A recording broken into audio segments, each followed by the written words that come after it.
மிளகா வடை, 1 டம்ளர் பருப்பு, 1/2 டம்ளர் அரிசி, சின்ன வெங்காயம் 100 கிராம், இஞ்சி பூண்டு பேஸ்ட்டு 2 ஸ்பூனு, கருவேப்பிலை, கொத்தமல்லி தழை பொடியாக கட் பண்ணது, வரமிளகா ஒரு 5, சோம்பு ஒரு 1/4 ஸ்பூனு.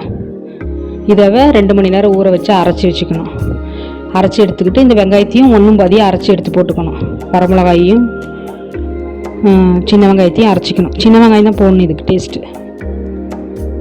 அது 2 மணி நேரம் ஊற வச்சதை அரைச்சிட்டு கொத்தமல்லி கருவேப்பிலை வெங்காயமும் சும்மா ஒரு சுற்று மட்டும் அடித்து வச்சுருக்குது. இது பணியாரக்கும் மிளகா வடைக்கும்.